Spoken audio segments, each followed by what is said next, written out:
imposa les mains et lui demanda s'il voyait quelque chose.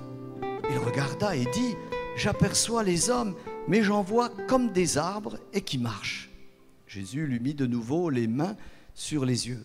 Et quand l'aveugle regarda fixement, il fut guéri, il vit tout distinctement.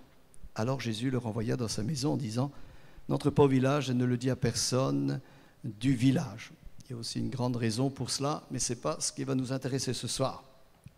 Vous avez ici un miracle merveilleux qui est produit par la puissance de la personne du Seigneur Jésus. J'ai dit, il est unique ce texte.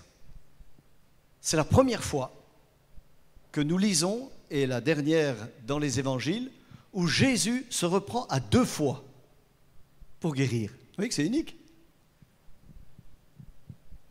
On pourrait penser qu'il a une panne d'esprit. Non, on ne peut pas y penser. A peut-être eu un petit découragement qui, oui, s'est remarqué dans son action pour le Père, devant cet homme. Non. Par contre, peut-être pour expliquer un peu de temps dans l'Évangile, un peu de temps dans la lecture de la parole de Dieu, dans la vie avec Dieu, nous apprend que chaque miracle, c'est un enseignement. Et Jésus fait passer au-delà de l'extraordinaire que nous vivons dans notre ordinaire, il fait passer une instruction. Et c'est important pour la personne guérie, mais aussi pour ceux qui sont à côté. Alors, nous sommes à côté de ce texte, et nous allons voir qu'est-ce qu'il y a derrière cette forme, cette façon particulière ce jour de faire. Je relis le texte pour qu'il puisse donner encore de la force dans sa lecture. Hein. On lit simplement le milieu, là où il y a une balance pour un autre moment. Il lui demanda s'il voyait quelque chose. Il regarda et dit, « J'aperçois les hommes, mais j'en vois comme des arbres et qui marchent. » Top, on pourrait couper le texte là. On le coupe, puis on lui met du temps. Là, lorsque nous le lisons, il y a un tout petit moment, et ensuite, le Seigneur nous a dit qu'à nouveau. Alors on va couper le texte, puis on va essayer de lui mettre du temps. Et vous allez voir qu'il est très proche de nos vies ou de notre expérience. Tout d'abord, vous comptez cette réalité d'artiste dans la peinture. Je ne sais pas s'il y a quelques gens au milieu de nous qui sont un petit peu des gens versés dans l'art et particulièrement dans la peinture. Et mais il y a un peintre qui a été au-dessus de tous les peintres. On l'a appelé le prince des 3 arts. On a trouvé à décrire l'art de la peinture en 3 temps, avec des mots qui sont un peu descriptifs parfois d'un nouveau temps ou d'une nouvelle couleur, d'une nouvelle façon de voir. Et on l'a appelé un petit peu le prince, et il s'appelait Rembrandt. Je vois, il y a des connaisseurs ce soir. Rembrandt. Alors, parmi tout ce qu'il a créé, tout ce qu'il a fait, tous les tableaux qu'il a fait, qui sont tous vendus ou ont été tous vendus à un prix que vos salaires et le mien, ça ne changera pas beaucoup, pendant 1 an, suffirait pas à simplement faire une première mise à prix. Hein, pour dire un petit peu la valeur et l'art et la capacité voilà, de cet homme. Mais il a un tableau sur la fin de sa vie qui reste un petit peu un mystère et qui a été appelé l'œuvre inachevée. L'œuvre inachevée. Et comme tout le monde le sait, c'est en 1639. Et ce tableau, on ne sait pas pourquoi, il ne l'a pas terminé. Est-ce qu'il est mort et il n'a pas pu le finir? Ça, c'est très difficile. Ou une autre raison, est-ce que c'était aussi une volonté? Mais sur ce tableau, c'est comme une esquisse, alors il n'y a pas de couleur, et vous avez simplement des silhouettes, plus exactement une silhouette, et puis comme à l'intérieur d'une maison avec des objets, mais vous voyez que les contours. Il n'y a pas de ligne, il n'y a pas de couleur, il n'y a pas de relief, il n'y a pas de profondeur, il n'y a rien. Et la silhouette qui est au milieu, on pourrait penser que c'est lui, l'auteur, mais qui ne s'est pas terminé, il y avait simplement que son contour. Hein, il a fallu un petit peu de recherche pour penser que peut-être c'est lui. Pourquoi est-ce que je vous dis ça? Pourquoi cette œuvre? Bien, peut-être ce soir je voudrais parler d'œuvres inachevées. D'œuvres inachevées. Nous revenons à notre texte, si vous voulez bien. Il nous est dit que Jésus s'approcha d'un homme, après qu'on l'ait amené, ça c'est très important, et il va le prendre un petit peu à l'écart, il va le conduire hors du village, et il va lui mettre de la salive sur les yeux. Certains ont dit, c'est le ministère du crachat.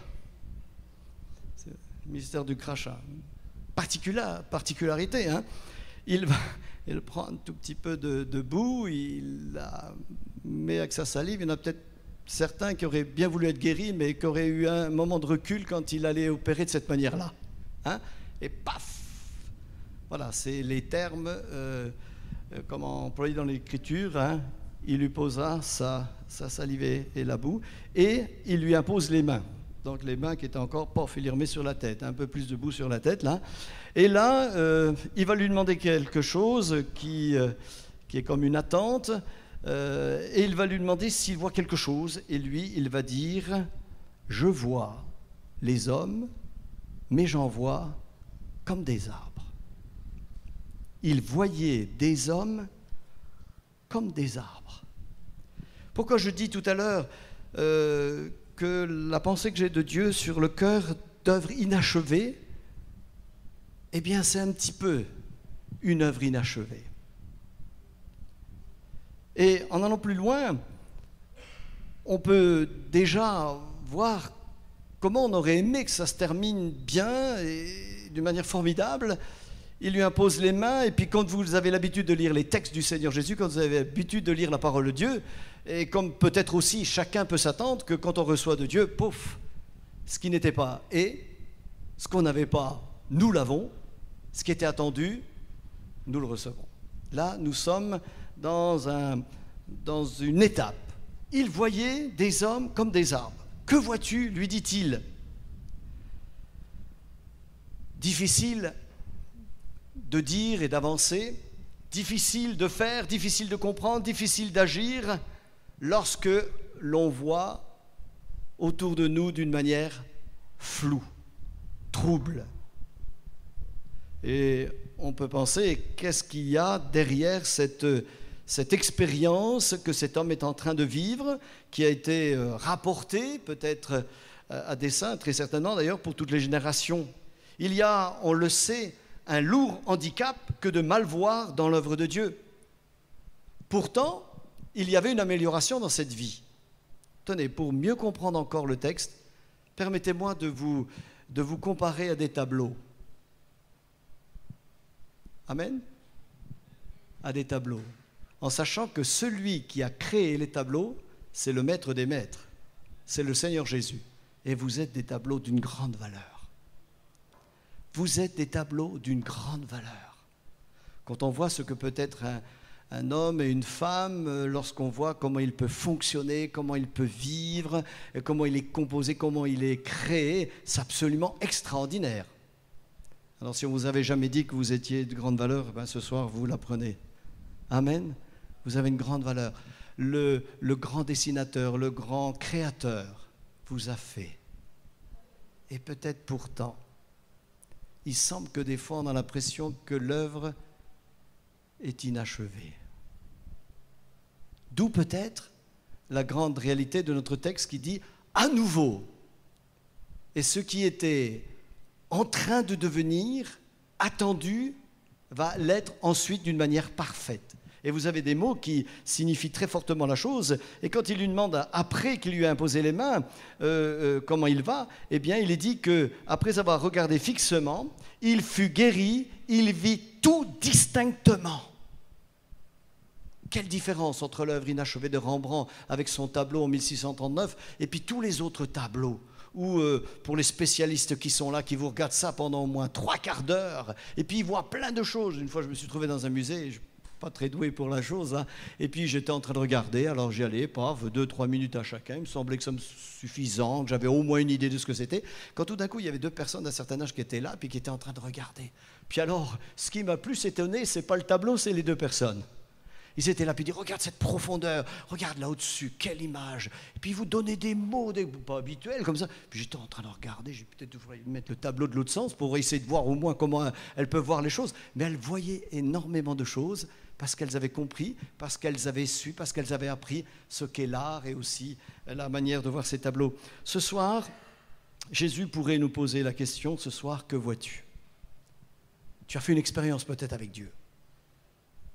C'est sûr qu'entre le côté aveugle décrit dans l'Écriture de cet homme et puis le travail qu'il fait, que le Seigneur a fait, il voit un peu. C'est encore trouble, mais enfin suffisamment quand même pour être encore un handicap, puisqu'il nous dit « Je vois des hommes comme des arbres ». Alors à un moment donné, vous le voyez embrasser, ah non, c'est pas un homme, c'est un arbre. Ça va être différent quand même. On n'a pas le même ressenti. Hein? Et vous avez une œuvre de Dieu pourtant ici qui est faite. Il y a un temps où on ne voit pas convenablement, je pense, aux bébés qui viennent au monde avec cette faiblesse de la vue. Il faudra quelques semaines nécessaires pour qu'ils puissent bien voir. La difficulté deviendrait inquiétante lorsque cela durerait, malgré le temps, les semaines, les mois, les années, et qu'on ne voit pas tout clairement. Là, on aurait un problème. Là, on aurait un problème. Et lorsqu'il y a ce problème de manque, ça fait comme un tableau inachevé. Comme un tableau inachevé, qui n'est pas terminé, qui n'est pas fini. Et Jésus va parler à plusieurs reprises de l'aveuglement dans le Nouveau Testament, dans les évangiles. Il va parler souvent, vous êtes comme des aveugles. Pourtant, apparemment, au point de vue physique, on n'en était pas là. Mais au point de vue spirituel, oui. Et cet handicap peut enlever toute la chose attendue, toute la beauté que l'on attend d'un tableau ou d'une réalisation. Jésus va ici dire même à certains, vous êtes grandement dans l'erreur. Et pourtant, ils avaient enseigné, ils avaient reçu, il y avait plein de choses qui avaient été quand même offertes et données. Mais on ne voyait pas, ou ces gens ne voyaient pas clairement, distinctement, précisément. Alors si on pourrait penser pendant quelques instants que l'œuvre de Dieu, c'est une œuvre quand elle est achevée. Et Dieu voudrait achever l'œuvre qu'il a commencée dans chacun d'entre nous. Et plusieurs n'ont pas vu en Jésus le Seigneur de gloire. On est un petit peu surpris, si vous voulez bien, en revenant avec les disciples, quand pendant 3 ans et demi, Jésus va les avoir près de lui, à côté de lui, il va les enseigner, il va jouer un caractère d'enseignement, de présence. Et puis, on est étonné qu'à un moment donné, vous avez un Pierre qui, alors qu'on lui pose la question sur Jésus, des circonstances, des situations ont fait qu'il est là, il n'attendait pas ces choses-là, ils ne les avaient pas prévues, et on va lui demander, mais tu étais avec Jésus? Et à cette réponse, vous et moi, on a été étonnés quand on a lu le texte, il dit, mais je ne le connais pas, je ne l'ai jamais vu. Je ne le connais pas. 3 ans et demi de travail. L'œuvre n'est pas achevée quand même. 3 ans et demi de travail. Quelqu'un dit, Dieu a fait le monde en 6 jours, et il a dit une chose, et il a vu qu'il était bon et parfait. Comment se fait-il qu'il a fallu 3 ans et demi avec un homme, et à la fin il n'a pas dit c'était bon, c'était extraordinaire? Il y a ici quelque chose qui nous interpelle, vous et moi ce soir. Je ne vois que des hommes. Je vois des hommes comme des arbres. Alors certainement qu'on voit un tout petit peu, n'est-ce pas, si on met les mains comme ça, on fait un petit peu arbre. Hein, on fait un petit peu arbre. Vous avez le tronc, vous avez les bras qui peuvent être des branches, mais quelle différence avec un homme? Comment pourra-t-on aider? Comment pourra-t-on encourager quelqu'un que l'on ne voit pas, que l'on ne discerne pas? Et cet aveuglement dans l'Écriture est remarqué et souvent relevé par le Seigneur. Je vois un arbre comme un homme comme un arbre, flou, voilé, trouble. La Bible dit que faute de connaissance, de vision, le peuple périt. Vous savez qu'un défaut de voir correctement peut nous emmener vers une voie de perte. Il dit quand un aveugle conduit un aveugle, ben ils vont tomber dans une fosse. Quand une chose est inachevée, elle ne peut pas travailler à achever une autre œuvre. Et il est indispensable de voir le plus rapidement possible et de voir distinctement. Il est déplorable de constater que l'apôtre Pierre, à un moment donné, ne voyait pas distinctement l'œuvre de Dieu. Au bout de 3 ans et demi, il ne voit pas. Il va dire, alors que Jésus dit, voilà, c'est le temps maintenant, c'est le moment où le Père va se glorifier dans le Fils, dans le sens qu'il va donner sa vie pour le salut du monde. Puis là, il ne voit pas ça. Il le voit même, il reprend Jésus, puis il lui dit, à Dieu ne plaît, cela n'arrivera pas. Comme si lui, il avait un contact avec Dieu, puis qu'il avait la connaissance qu'il allait dire à Jésus. Ça donnait un petit peu ce sentiment-là. Comment ne peut-on pas voir après tant d'années d'enseignement? Et lorsqu'on ne voit pas, on ne peut pas faire. On ne peut pas engager des choses, on ne peut pas aboutir à des choses parce que je ne vois pas. Autant c'est aisé, évident, si on faisait l'expérience, voilà, je vous mets ici, vous allez jusque là-bas, mais je vous mets quelque chose sur les yeux. Vous allez voir, ça va presque faire rire. De voir comment vous êtes gauche, maladroit. Hein? La première chose, c'est déjà là, ici, vous allez faire un drôle d'effet si vous ne vous ramassez pas. Puis après, aller plus loin, il va falloir que vous tâtiez, il va falloir que vous touchiez, il va falloir pour arriver là-bas. Et encore, vous n'êtes pas sûr que vous êtes à l'endroit qu'on avait demandé que vous alliez. Par contre, quand on voit, c'est d'une simplicité, c'est d'une facilité, c'est une aisance. Et si ce n'était pas aussi évident, on n'en parlerait pas. On n'en parlerait pas. Mais l'œuvre de Dieu, lorsqu'on la voit, au moins dans un premier temps, dans le disciple qui nous sert ce soir de réflexion, n'a pas vu la croix qui était un chemin inévitable pour le Seigneur Jésus. Et cette opposition montre la difficulté avec laquelle le Seigneur pouvait avoir de l'angoisse s'il allait lui donner la responsabilité de l'œuvre. L'important pour nous encore, c'est qu'au bout de ces 3 ans, il dit qu'il ne le connaît pas. Et c'est fort vrai qu'il ne le connaissait pas, parce qu'il n'a pas vu. Il y a eu de temps en temps des moments forts lorsque il va dire « Tu es le Fils de Dieu ». À un moment donné. Mais c'était parce que l'Esprit non seulement lui avait dit, mais on sent qu'il n'y a pas une suite à cela.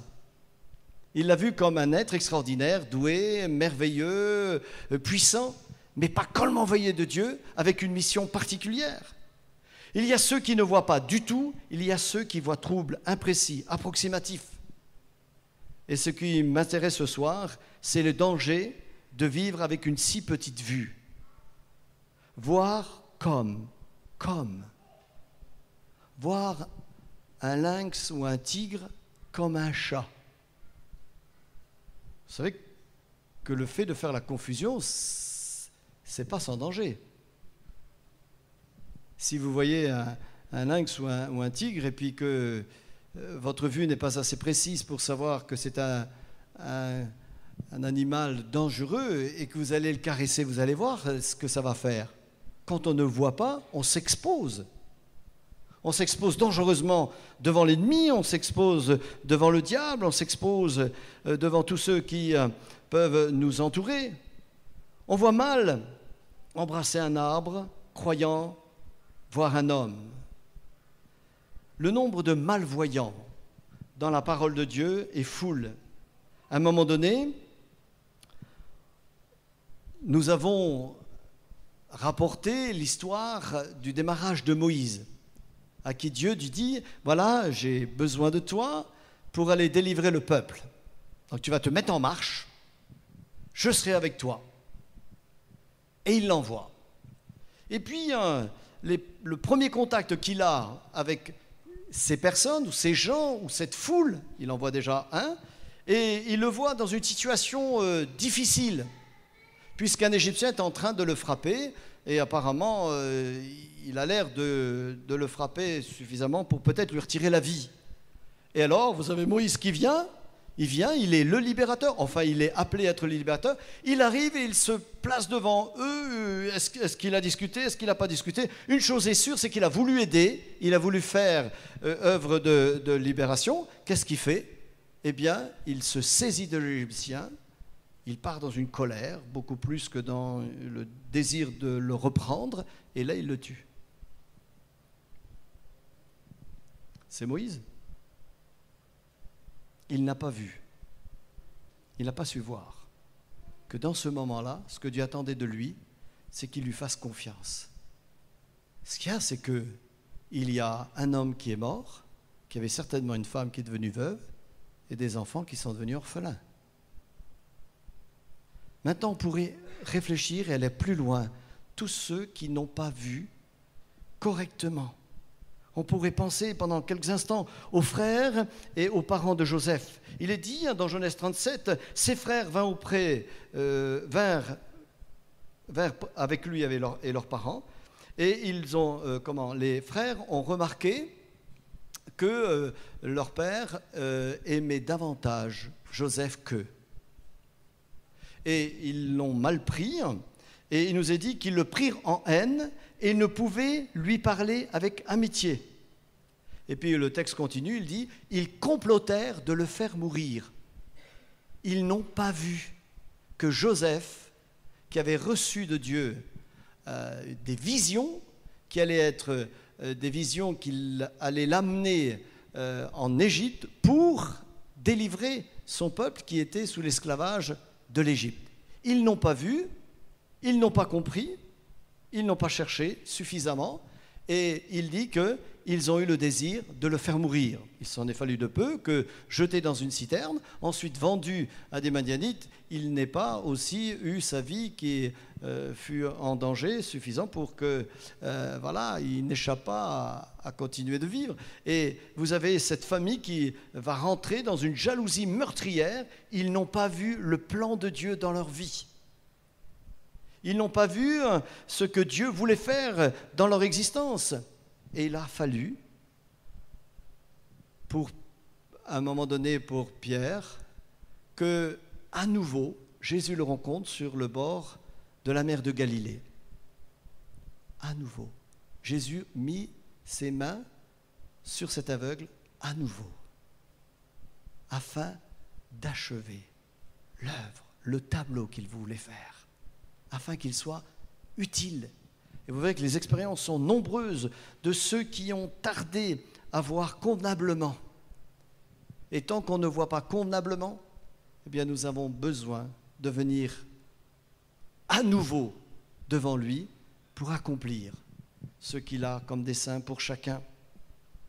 Et dans cette famille de Joseph, il a fallu des années pour qu'ils reconnaissent que celui qu'ils ont failli faire mourir, reconnaisse qu'il avait été envoyé par Dieu et qu'il y avait un mandat de Dieu sur lui, qu'il y avait aussi des valeurs de Dieu sur lui.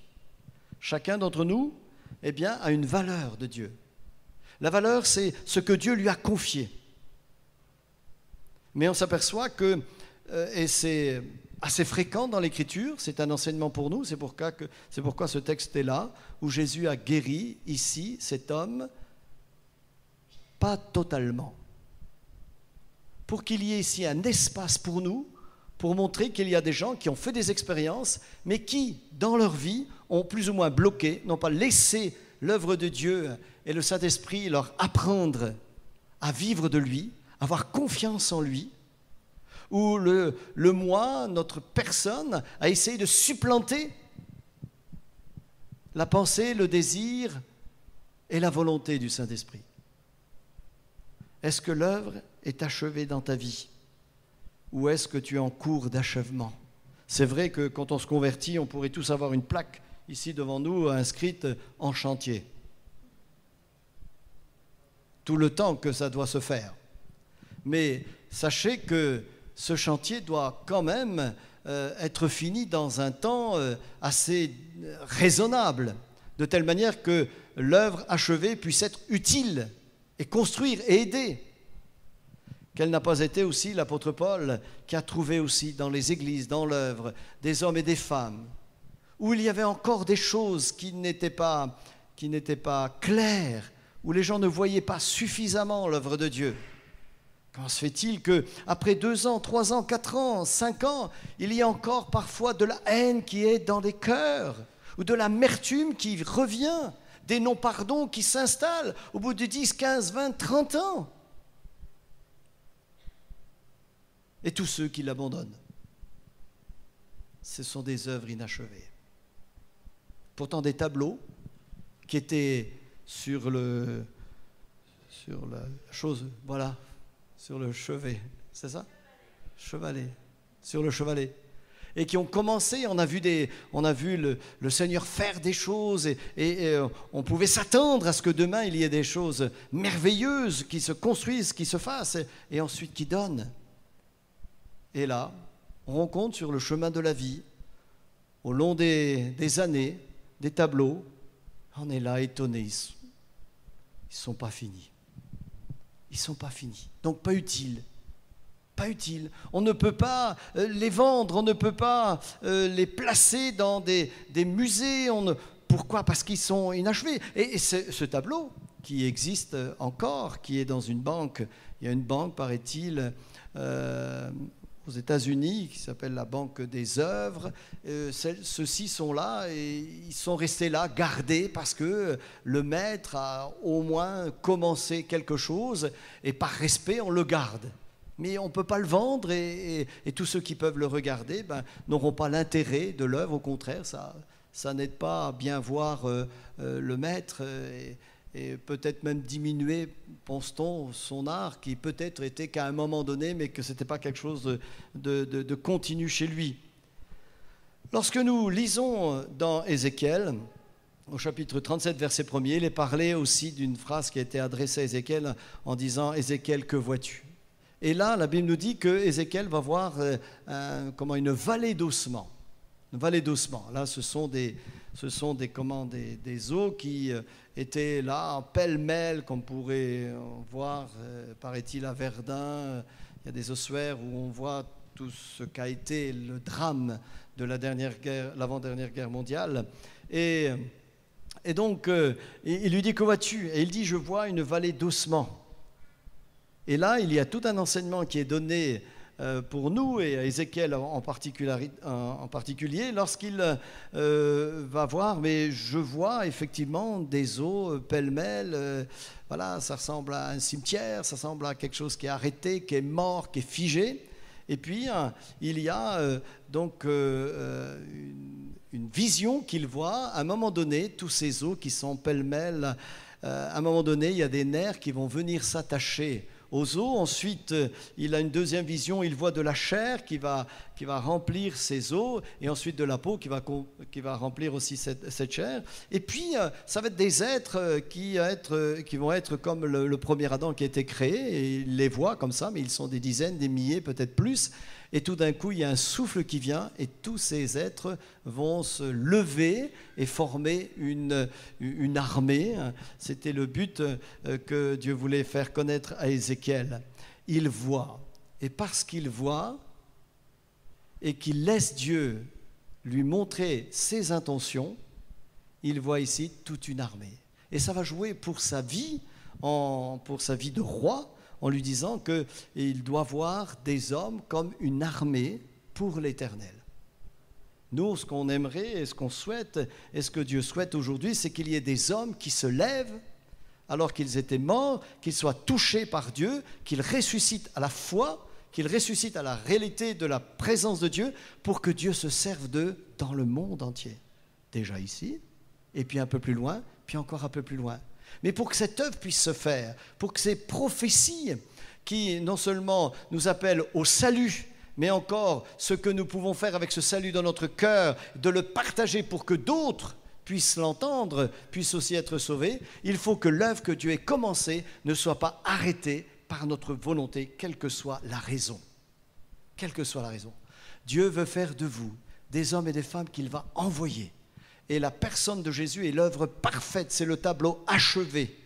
Il l'a envoyé dans le monde et vous l'avez depuis qu'il est enfant, dès ses premiers pas, et à 12 ans, lorsque déjà il a appris cette tendance profonde dans son cœur, reçue de Dieu. Il faut, dit-il, à 12 ans, que je fasse les œuvres de mon Père. Et vous avez toute une vie qui nous est donnée, même s'il y a tout un moment d'ombre. En fait, compte, on peut presque percevoir derrière cette ombre, c'est qu'il a grandi, il a travaillé, il a pris soin des siens, de sa maman, même au moment ultime de la mort sur la croix. Eh bien, il a encore cette parole qu'il avait préalablement fait antérieurement à aider. Et on le voit, il a travaillé avec son père, nourricier, avec Joseph, et vous le voyez grandir, grandir, grandir. Et la Bible nous dit même qu'autour de lui, on disait qu'il grandissait en stature et en sagesse. Et là, il faut du temps. Si ce temps ne s'arrête pas, si vous ne l'enrayez pas, si vous ne l'empêchez pas de se développer, alors Dieu va pouvoir vous utiliser. Et il va nous utiliser. Sachez que c'est le but de Dieu. Dès qu'Adam a chuté, c'est-à-dire le plan Orsec, cette expression de dire où on met tout en marche, eh bien, il y a eu dans le cœur de Dieu un sentiment d'urgence. Et de mettre tout en place pour que les hommes soient sauvés. Et puis dans sa science, dans sa connaissance, dans sa bonté, dans son amour, ça nous dépasse. Il a voulu partager le travail du salut des âmes avec chacun des hommes et des femmes. Amen, que vous êtes. Alors, ce soir, la question, c'est que vois-tu de l'œuvre de Dieu? Que vois-tu de l'œuvre que le Seigneur a fait dans ta vie? Pourtant, il a fait une œuvre et cette œuvre s'est amenée au salut. Maintenant, tu as une raison de vivre, tu as un pourquoi, tu peux connaître le mystère, la clé de la raison de notre existence.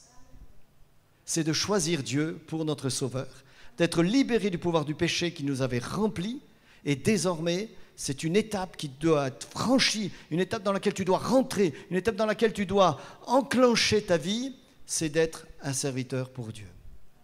Et j'aimerais vous dire une chose, connaissant certainement le diable au travers de nos expériences, on a aussi réfléchi, quand quelqu'un se convertit, certainement que c'est désagréable au diable, parce qu'il a eu à un moment donné, il nous a eu sous sa coupe, nous lui appartenions quelque part. Nous faisions ce qu'il voulait. Et puis un jour, nous avons cassé ce lien et nous sommes venus à Jésus qui nous a amenés dans son armée, dans sa vie, dans sa famille. Et nous sommes devenus des enfants sauvés, libérés. Ça, certainement, que le diable n'aime pas trop. Que vous parliez à votre famille, ça encore, quelque part, ça lui déplaît énormément. Mais s'il y a une chose qui lui déplaît plus que tout, c'est que vous soyez un témoin autour de vous. Allez par tout le monde et prêchez la bonne nouvelle, afin que ceux qui croient puissent être sauvés. Amen. Et je crois qu'on est une œuvre inachevée lorsqu'on a reçu le Seigneur. Ce n'est pas encore clair, ce n'est pas encore évident. Même encore que nous ayons témoigné aux nôtres, mais que nous ayons cette deuxième grande vérité qui traverse notre vie, d'être un témoin tout autour de nous. Vous savez que d'être un témoin pendant 5 ans, 6 ans, ce n'est pas du tout un exploit. Que vous soyez encore un témoin pendant 15 ans, 20 ans, vous êtes loin d'être un héros. Par contre, si à la fin de votre vie, après des années, vous avez encore l'amour des hommes et des femmes suffisant pour leur parler pour qu'ils soient sauvés, alors l'œuvre est achevée. Vaut mieux la fin d'un homme que son début.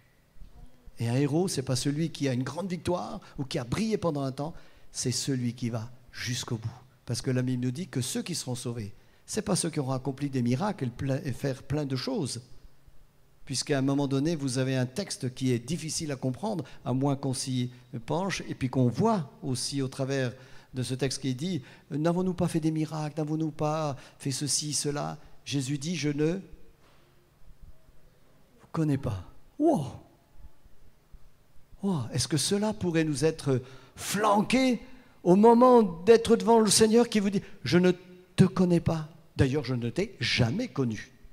Alors non pas de ton nom et de ton identité, ça je sais, mais ce que tu as réclamé que tu étais de moi, non, tu n'étais pas de moi. Tu as fait ce que tu as voulu, tu as essayé, tu as copié, mais tu n'étais pas de moi.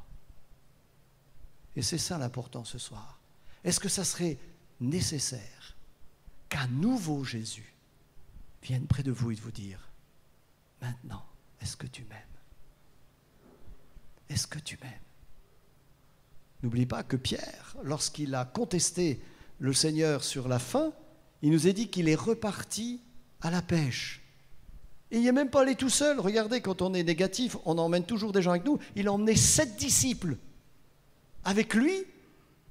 Et si ces 7 n'ont pas été aussi dans l'expression comme Pierre l'a dit à Jésus, il a quand même emmené les 7, il les a emmenés loin de l'œuvre de Dieu. Là, le diable remportait une victoire extraordinaire. Dieu soit loué que Jésus est allé à nouveau. Est-ce qu'il y aurait besoin d'un à nouveau chez toi? Est-ce que tu as marché avec Dieu? Est-ce que tu as donné ta vie au Seigneur? Et puis à un moment donné, eh bien voilà, le tableau commençait à prendre forme, les couleurs, tout était beau, on allait voir enfin quelque chose de merveilleux et ça s'est arrêté. Il n'y a que toi qui sais où c'est arrêté. Sûr que lorsqu'on voit quelqu'un qui est aveugle ou quelqu'un qui a des problèmes de voir, on sait très bien dans sa démarche, dans ses gestes, on dit « il ne voit pas bien ». Hein, vous avez l'expression quand quelqu'un a manqué quelque chose, mais quoi, tu n'as pas vu, tu n'as rien vu, hein? On s'aperçoit que c'est vraiment une gêne, c'est vraiment quelque chose qui est comme un frein dans une vie. Est-ce qu'on pourrait entendre ce soir Jésus dire à nouveau, reviens près de moi, qu'on ait une relation, une discussion ensemble.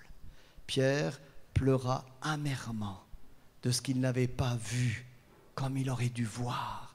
Et parce qu'il n'a pas vu comme il aurait dû voir, il a été quelqu'un qui a été contre le Seigneur Jésus, qui n'a fait que de l'aimer, que de l'encourager, que de le pardonner.